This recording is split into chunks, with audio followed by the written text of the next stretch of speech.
Welcome back to my channel.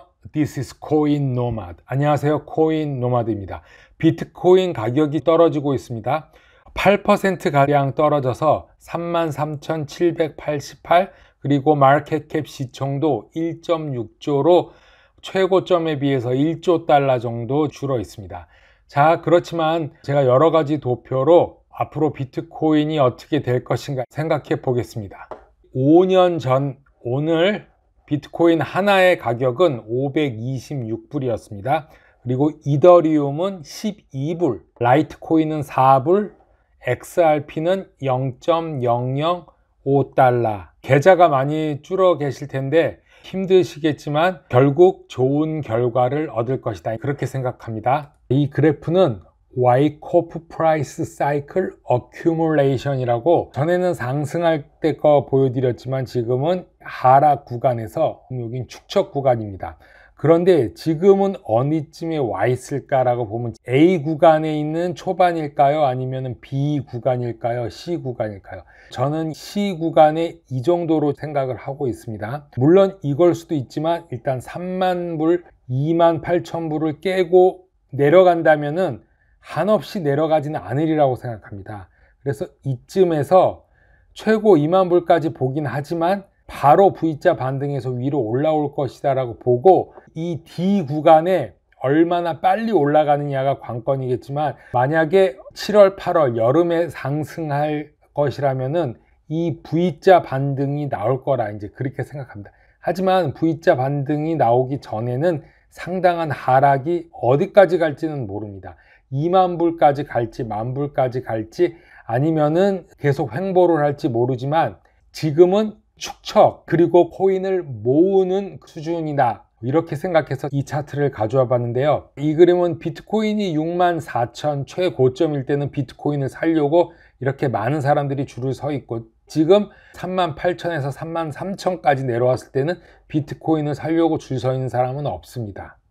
부자 아빠 가난한 아빠의 로버트 키요사키도 지금이 비트코인을 구입할 적절한 시기다라고 말했습니다. 이때 사는 것보다는 지금 사는 게 낫겠죠. 이거는 제가 더블탑 그래프로 보여드렸는데, 이 고점은 여기 seriously sell이라고 하죠. 여기는 꼭 팔아야 되는 지점이다. 이거는 2017년, 2018년이었는데 2013년, 2014년에 보면 더블탑이었습니다.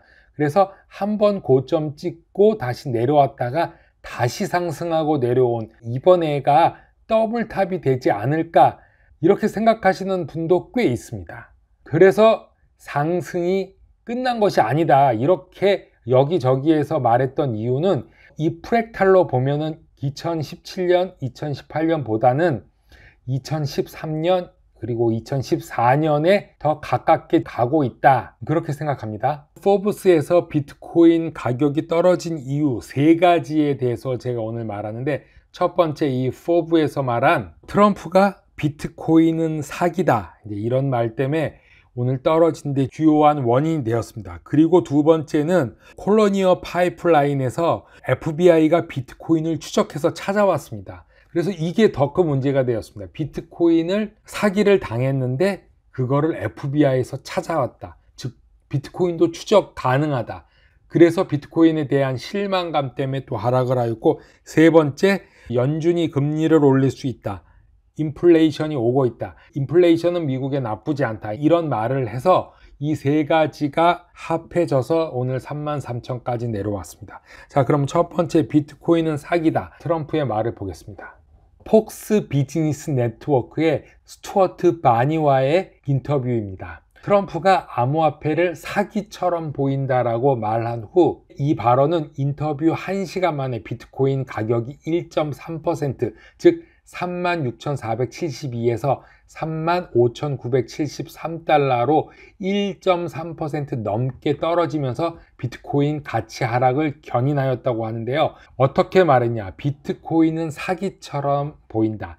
달러와 경쟁하는 또 다른 통화이기 때문에 마음에 들지 않고 달러가 세계 화폐가 되기를 여전히 원하고 제가 늘 하던 말이다, 이렇게 트럼프는 말하고 있습니다. 비트코인에 대한 자신의 생각을 묻는 질문에 비트코인을 좋아하지 않는다, 사기 같다, 라고 말하면서 이 세상의 중심은 달러여야 한다고 그의 믿음을 강조했고, 암호화폐에 대한 더 많은 모니터링을 요구하며 매우 높게 규제되어야 한다고 말하고 있습니다. 미국의 많은 부자들은 비트코인에 열광하고 있지만 트럼프는 부자들과는 거리가 멀어서 암호화폐에 대해 회의적인 목소리를 내거나 철저히 반대하고 있습니다. 또 이 기사는 끝으로 워런 버핏은 오랫동안 비트코인을 비판해 왔고, 최근 버크샤 해서웨이의 찰리 먼거 부회장이 비트코인을 역겹다 라고 말한 것과 같은 정서가 반영된 것이라고 이 미디어는 말하고 있습니다. 자, 이번은 미국의 콜로니얼 파이프라인 해킹 사건으로 비트코인을 사기를 당했죠. 그런데 이 비트코인을 미국 법무부 FBI가 다시 회수한 이야기가 오늘 또 탑으로 나와 있습니다.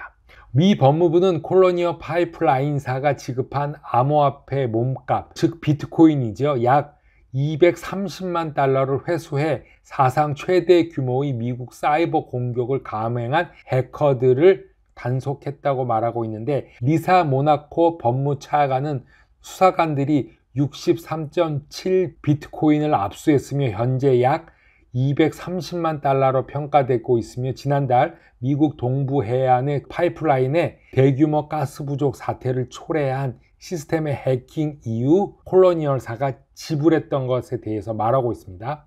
법무부는 콜로니얼 지불한 비트코인의 몸값의 대부분을 찾았다고 말하면서 캐나다도 미국 파이프라인 해킹과 유사한 사이버 공격에 받기가 쉽다고 전문가들은 말하고 있는데, 오늘 제출된 진술서에 따르면 FBI는 비트코인 지갑을 열 수 있는 개인 열쇠를 소지하고 있다고 말했는데, FBI가 어떻게 그 열쇠, 그 코드를 접근했는지는 불분명하다고 나와 있습니다. 샌프란시스코의 한 판사는 이 암호화폐 주소에서 자금을 압류하는 것을 승인했고, 서류상으로 캘리포니아 북부 지부에 있다고 그렇게 말하고 있습니다. 콜로니얼 파이프라인은 해커들에게 접근권을 되찾기 위해서 거의 500만 달러를 지불했는데, 그 이후에 비트코인이 5% 정도 하락한 바 있습니다. 현재 랜섬웨어가 국가 안보 위협을 점점 커지게 하면서 미국 당국이 디지털 머니의 흐름을 추적하고 전문 지식을 강화하고 폭력 조직이 다수 포진한 미국과 러시아 관계에 지금 주목하고 있다고 말하고 있습니다. 자금을 빼는 비트코인 지갑에 69.6 비트코인이 들어있고, 월요일날 오늘 발표된 압류 비트코인은 63.7 비트로서 약간의 비트코인이 빠져나간 걸로 보고 있습니다.